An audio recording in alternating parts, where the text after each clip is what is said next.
मोदी जी झूठे प्रधानमंत्री हैं कहते हुए मुझे शर्म आती है, लेकिन कहना नहीं चाहिए, लेकिन कहना पड़ेगा क्योंकि ये सच्चाई है। 2 करोड़ बोले थे रोजगार देने के लिए, 10 साल उनकी सरकार बीत चुकी है और इसके हिसाब से अगर हिसाब लिया जाए तो उनको 20 करोड़ नौकरी दे देनी चाहिए थी, लेकिन उन्होंने नहीं दिया है। सिर्फ छात्रों को बरगलाने का काम किया है। छात्रों के बीच जा कर के हम लोगों ने पूछा था, ये सवाल किया था कि ये बताइए कि ये जो सरकार चल रही है इससे आप खुश हैं कि नहीं खुश हैं। इन्होंने जो वादे किए थे वो आपको पूरा हुआ कि नहीं हुआ। 2 करोड़ नौकरी देने के लिए कहा था, आपको 2 करोड़ मिला कि नहीं मिला। तो आपको समझिए 95% डाटा के साथ में बता रहा हूँ, 95% छात्रों ने कहा है कि मुझे नौकरी नहीं मिली है और मैं इस सरकार से नाखुश हूँ। तो हाँ, अगर महिलाओं की बात कर रहा है कोई, महिलाओं की सुरक्षा की बात कर रहा है, छात्रों की पढ़ाई की बात कर रहा है, रोज़गार नौकरी की बात कर रहा है, तो मैं उन्हीं को चुनूँगा। इनको मैंने 10 साल देख लिया, मेरे लायक ये बिल्कुल नहीं, मेरे क्या पूरे देश के लायक नहीं है। छात्र परेशान है, नौजवान परेशान है, किसान परेशान है, बहन बेटियाँ परेशान हैं। गांव में आप जा कर के देखिए क्या हालात हैं। लोकसभा चुनाव का आगाज हो चुका है। सभी राजनीतिक दल यह प्रयास कर रहे हैं कि दिल्ली की सियासत पर काबीज हुआ जाए। सभी दल जनसभाएं कर रहे हैं। कुछ लोग उनसे भी बातचीत कर लेते हैं। भाई साहब, क्या नाम है और किन मुद्दों को लेकर आप वोट करेंगे?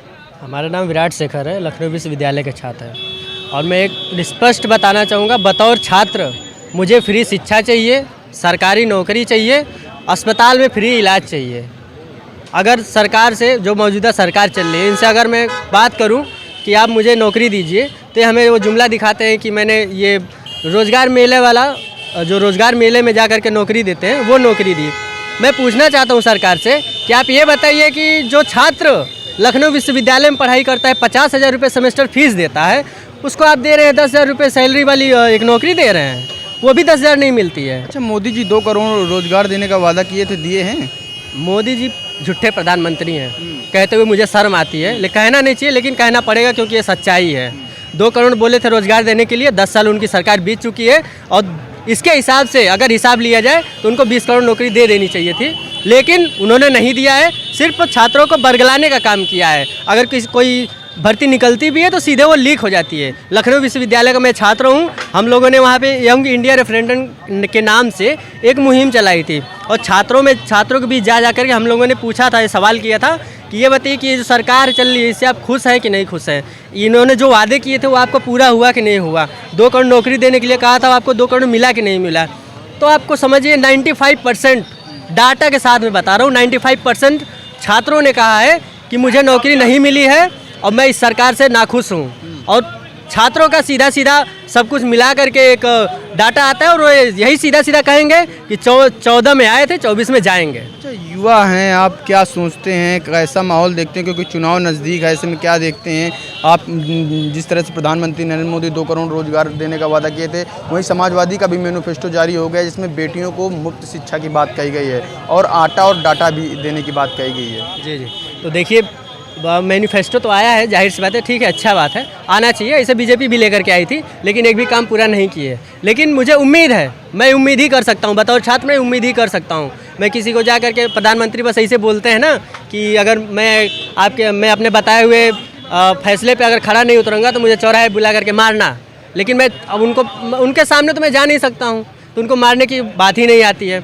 तो हाँ, अगर महिलाओं की बात कर रहा है कोई, महिलाओं की सुरक्षा की बात कर रहा है, छात्रों की पढ़ाई की बात कर रहा है, रोज़गार नौकरी की बात कर रहा है, तो मैं उन्हीं को चुनूँगा। इनको मैंने 10 साल देख लिया, मेरे लायक ये बिल्कुल नहीं, मेरे क्या पूरे देश के लायक नहीं है। छात्र परेशान है, नौजवान परेशान है, किसान परेशान है, बहन बेटियाँ परेशान हैं। गाँव में आप जा कर के देखिए क्या हालात हैं।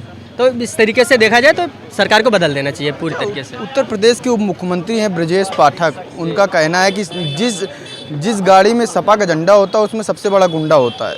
आप युवा हैं, कैसे हैं? भाई, अब अभी वही सपा वाला चला जाएगा, बीजेपी को वोट दे देगा तो वो तो बहुत अच्छा हो जाता है। तो ऐसे में कैसे मान लूँ कि वो कहेंगे कि वो कुछ भी कहते रहते हैं। इन लोगों का मैं नहीं जानता हूँ, झूठ बोलते हैं बस। अच्छा, अमेठी से राहुल गांधी की संभावना है प्रत्याशी बनाए जाने की, कैसे देखते हैं? क्योंकि वर्तमान में वो स्मृति ईरानी वहाँ की प्रधानमंत्री थी।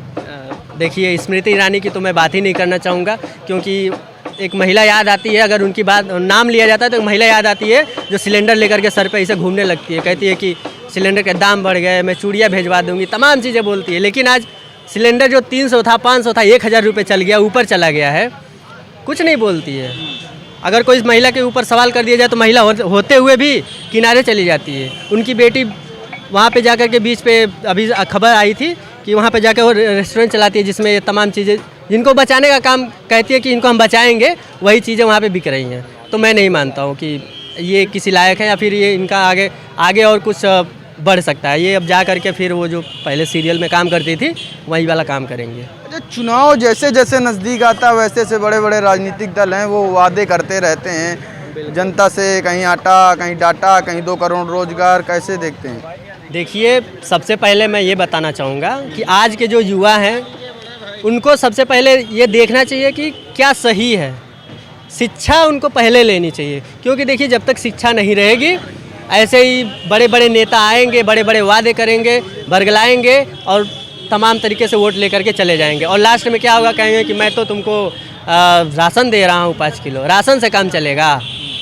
मैं पढ़ने वाला छात्र हूँ, MA BA किया हूँ, मुझे सरकारी नौकरी दो।